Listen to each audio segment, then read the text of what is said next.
কি করতেছ ওরা? কে ভাই তুমি? ওরা ডাকছি। স্যার এখন বসে আছেন, ভাবলাম তুমি অর্ডার করবেন কিনা। অর্ডার লাগবে ডাক্তার না? এই ওয়েটার এদিকে আসো, বলতাম না তোরে ডাকছি, তুমি আসছো কেন? স্যার কিন্তু সবাই কথা বলতেই আসে। অনেকক্ষণ হয়ে গেল, আপনার কোনো অর্ডার দিবেন কিনা? বুঝতে স্যার, নো প্রবলেম। জানলার এই রেস্টুরেন্টের মালিক আমার এলাকা ছোট ভাই। স্যার রেস্টুরেন্টের মালিক না, বিল্ডিং এর মালিক আপনার ছোট ভাই হতে পারে। এটা আমার দেখার বিষয় না। I am doing my job. Thank you. বাবু আই এম সরি, বাবু I am sorry. It's okay, it's okay না?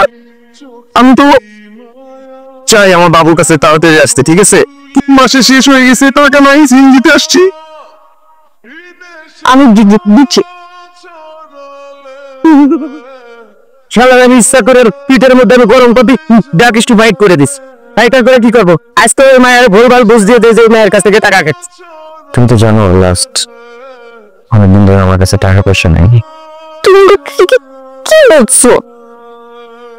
আমি তোমার জীবনে থাকা অবস্থায় যদি তোমার এইরকম লাগে, তাহলে আমার তোমার জীবনে থেকে লাভ কি বলো?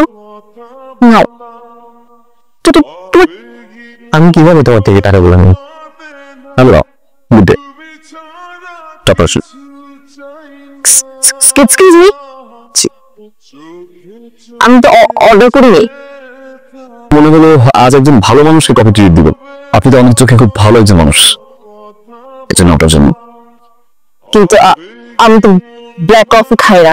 না, আমরা এক সময় একটা প্রোডাক্ট অর্ডার করতে চাই, কিন্তু আমাদের ভুলের কারণে অন্য একটা প্রোডাক্ট চলে আসে যেটা আমাদের জন্য ক্ষতিকারক। মনে হচ্ছে আপনি কিছু বলতে চাচ্ছেন।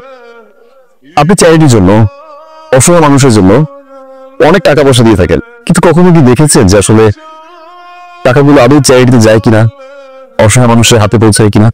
কয়েকটা দিন আপনি একটা বয়ফ্রেন্ডকে টাকা দেওয়া বন্ধ করে দেখবেন, ম্যাম, আই প্রমিস আপনি একটা নতুন ওয়ার্ল্ড এক্সপিরিয়েন্স করবেন।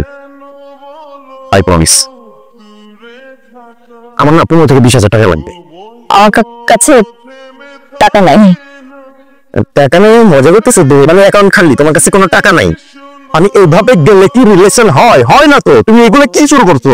হ্যাঁ, গুড অসম বিশ। নাহিদ, আচ্ছা নাম্বার কত বললেন আমার?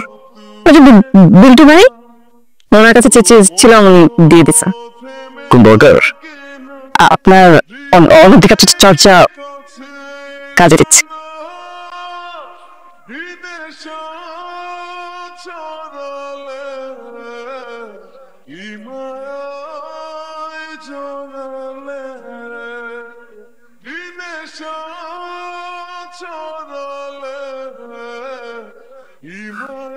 চিঠি কেন?